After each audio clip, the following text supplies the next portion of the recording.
ഭാരതീയ cinema ചരിത്രത്തിൽ വലിയ ചർച്ചകൾക്കും വിവാദങ്ങൾക്കും വഴിതെളിച്ച ചിത്രമായിരുന്നു സുദീപ്തോ സെൻ സംവിധാനം ചെയ്ത ദി കേരള സ്റ്റോറി.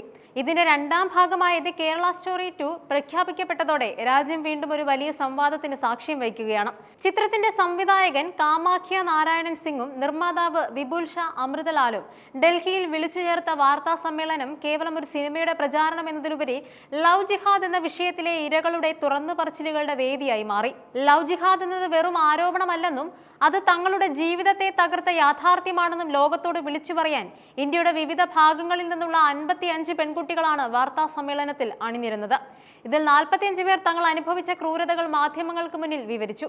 രാജസ്ഥാൻ, ഡൽഹി, മഹാരാഷ്ട്ര, ബംഗാൾ, ബീഹാർ, ജമ്മു, ഭോപ്പാൽ തുടങ്ങി 30ഓളം നഗരങ്ങളിൽ നിന്നുള്ള പെൺകുട്ടികളാണ് ഈ കൂട്ടായ്മയിൽ പങ്കെടുത്തത്.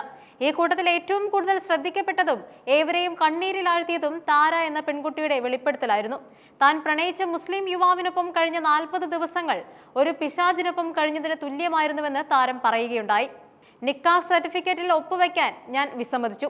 ഒപ്പിട്ടില്ലെങ്കിൽ എന്റെ അച്ഛനെ കൊല്ലുമെന്നായിരുന്നു അവരുടെ ഭീഷണി. അല്ലെങ്കിൽ എന്നെ മറ്റാർക്കും കണ്ടെത്താൻ കഴിയാത്ത വിധം വിൽക്കുമെന്നും അവർ പറയുകയുണ്ടായി. ആ 40 ദിവസങ്ങളിൽ അവൻ എന്നെ അങ്ങേയറ്റം അധിക്ഷേപിച്ചു. ഒരിക്കൽ അവന്റെ നായയെ എന്റെ നേർക്ക് അഴിച്ചുവിടുകയുമുണ്ടായി. മറ്റൊരു ദിവസം എന്നെ ഒരു മുസ്ലിം ജഡ്ജിയുടെ അടുത്തേക്ക് കൊണ്ടുപോയി അവിടെ വെച്ച് എന്നെ കൊണ്ട് നിർബന്ധിച്ച് ബീഫ് തീറ്റിച്ചു. ഇത്രയും പറയുമ്പോഴേക്കും വികാരാധീനയായ താര പൊട്ടിക്കരയുകയായിരുന്നു. മതപരമായ വിശ്വാസങ്ങളെ തകർക്കാനും മാനസികമായി തളർത്താനും അവർ സ്വീകരിക്കുന്ന മാർഗങ്ങൾ എത്രത്തോളം ക്രൂരമാണെന്നതിന്റെ ഉദാഹരണമായി ഈ സംഭവം മാറുകയുണ്ടായി. വാർത്താ സമ്മേളനത്തിൽ പങ്കെടുത്ത ഓരോ പെൺകുട്ടിക്കും പറയാനുണ്ടായിരുന്നത് സമാനമായ ചതിയുടെ കഥകളായിരുന്നു.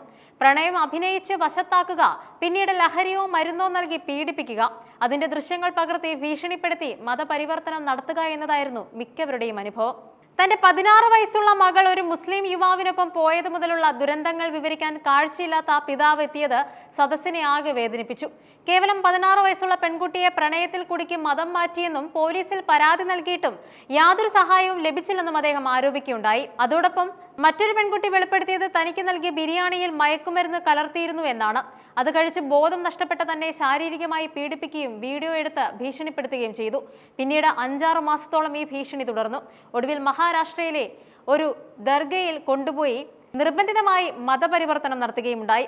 ദി കേരള സ്റ്റോറി 2 ഒരു പ്രൊപ്പഗണ്ട സിനിമയാണെന്ന ആക്ഷേപത്തെ ശക്തമായി എതിർത്തുകൊണ്ടാണ് സംവിധായകൻ കാമാഖ്യ നാരായണൻ സിംഗ് സംസാരിച്ചത്. ഈ സിനിമയിൽ പറയുന്ന 3 പെൺകുട്ടികളുടെ കഥയും 100% യഥാർത്ഥ ജീവിത കഥകളാണെന്ന് അദ്ദേഹം അവകാശപ്പെടുകയുമുണ്ട്. ലവ് ജിഹാദ് വെറും കഥയാണെന്ന് പറയുന്നവർക്ക് ഈ പെൺകുട്ടികളുടെ കണ്ണീര് കാണാൻ കഴിയില്ലേ എന്ന് അദ്ദേഹം ചോദിച്ചു. സിനിമയേക്കാൾ ഭീകരമായ യാഥാർത്ഥ്യങ്ങളാണ് സമൂഹത്തിൽ നടക്കുന്നത്.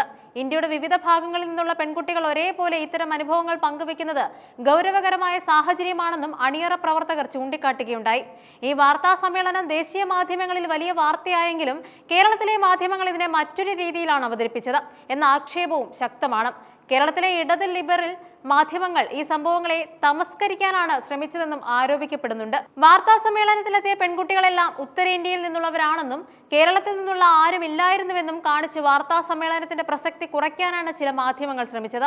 മാധ്യമ പ്രവർത്തകരുടെ ചോദ്യങ്ങൾക്ക് മുന്നിൽ ഉത്തരം മുട്ടി അണിയറ പ്രവർത്തകർ വാർത്താ സമ്മേളനം പാതി വഴിയിൽ അവസാനിപ്പിച്ച് മടങ്ങിയെന്ന തരത്തിലുള്ള വാർത്തകളും കേരളത്തിൽ പ്രചരിച്ചു. എന്നാൽ ലവ് ജിഹാദിന് ഇരയായ 50-ലധികം പെൺകുട്ടികൾ നേരിട്ടെത്തി തങ്ങളുടെ അനുഭവങ്ങൾ വിളിച്ചു പറഞ്ഞതിനെ അവഗണിക്കുന്നത് ശരിയല്ലെന്ന് ഒരു വിഭാഗം വാദിക്കുന്നുണ്ട്.